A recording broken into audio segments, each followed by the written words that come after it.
അമേരിക്കയിലെ രണ്ടാമത്തെ വലിയ നഗരമായിരുന്ന ലോസ് ആഞ്ചലസ് കത്തിയമരുകയാണ്. കൃത്യമായ കാരണം കണ്ടെത്താൻ ഇനിയും സാധിച്ചിട്ടില്ല.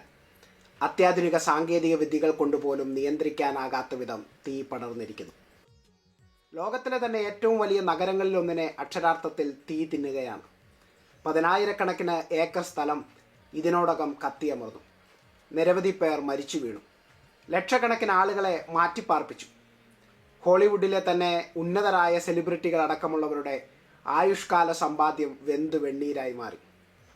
ജനുവരി 7-ന് ആരംഭിച്ച കാട്ടുതീ ഇപ്പോഴും നിയന്ത്രിക്കാനാകാതെ പടർന്നു പിടിക്കുകയാണ്.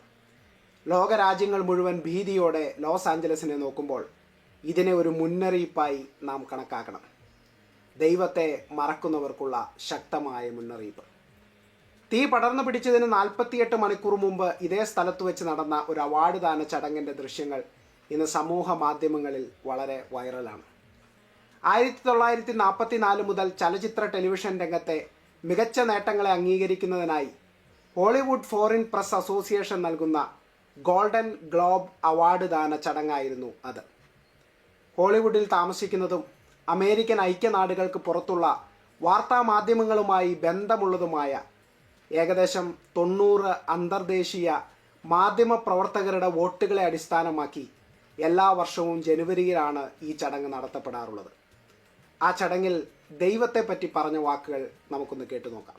Welcome to the 82nd Golden Globes. Moms are holding strong with 3 shout-outs. God, creator of the universe, 0 mentions. ദൈവമില്ലാത്ത നഗരമെന്നും ദൈവത്തിൻ്റെ സ്ഥാനം ഇവിടെ 0 തട്ടഹസിച്ച് 48 മണിക്കൂർ തികയുന്നതിനു മുമ്പ് ദൈവിക ന്യായവിധിയുടെ തീ ആ നഗരത്തെ ഒരു നരകമാക്കി മാറ്റി. ഇതൊരു മുന്നറിയിപ്പാണ്, ദൈവത്തെ മറുതലിച്ച് ജീവിക്കുന്നവർക്കുള്ള മുന്നറിയിപ്പ്. ബൈബിളിലെ ഒരു ഉദ്ധരണി നിങ്ങളെ വായിച്ച് കേൾപ്പിക്കുവാൻ എനിക്ക് അതിയായ സന്തോഷമുണ്ട്. സങ്കീർത്തനങ്ങൾ 14:1-2 വാക്യങ്ങൾ. നാം അവിടെ ഇങ്ങനെ വായിക്കുന്നു: ദൈവമില്ല എന്ന് മൂഢൻ തൻ്റെ ഹൃദയത്തിൽ പറയുന്നു, അവർ വഷളന്മാരായി മ്ലേച്ഛത പ്രവർത്തിക്കുന്നു. നന്മ ചെയ്യുന്നവൻ ആരുമില്ല, ദൈവത്തെ അന്വേഷിക്കുന്ന ബുദ്ധിമാനുണ്ടോ എന്ന് കാണുവാൻ യഹോവ സ്വർഗത്തിൽ നിന്ന് മനുഷ്യപുത്രന്മാരെ നോക്കുന്നു. ഈ ഭാഗത്തെപ്പറ്റി പ്രസംഗിച്ച ഒരു പ്രസംഗകൻ ഒരിക്കൽ പറഞ്ഞ വാക്കുകൾ ഞാൻ ഓർത്തു പോകുകയാണ്. അദ്ദേഹം പറഞ്ഞത് വളരെ സരസമായ രീതിയിൽ ഇങ്ങനെയായിരുന്നു: ദൈവമില്ല എന്ന് മൂഢൻ തൻ്റെ ഹൃദയത്തിൽ പറയുന്നു, എന്നാൽ നിരീശ്വരവാദി അത് ഉറക്കെ പറയുന്നു. പ്രിയ ശ്രോതാക്കളെ, ഒരു ദൈവമുണ്ടെന്ന് തെളിയിക്കാൻ ഒരുപാട് തെളിവുകളൊന്നും തേടി പോകേണ്ടതില്ല. ഈ പ്രപഞ്ചം തന്നെ ഒരു ദൈവമുണ്ട് എന്നതിൻ്റെ ഏറ്റവും വലിയ തെളിവാണ്.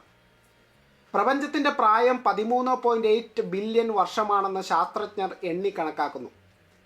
പ്രപഞ്ചം അനാദിയായിരുന്നെങ്കിൽ അവർക്കതിൻ്റെ പ്രായം അളക്കാൻ കഴിയുമായിരുന്നില്ല. ഉദാഹരണത്തിന്, നിങ്ങൾക്കൊരിക്കലും ഒരു തുടക്കമില്ലായിരുന്നുവെങ്കിൽ നിങ്ങളുടെ പ്രായം എങ്ങനെ കണക്കാക്കാൻ കഴിയും? ഒരിക്കലും സാധിക്കില്ല.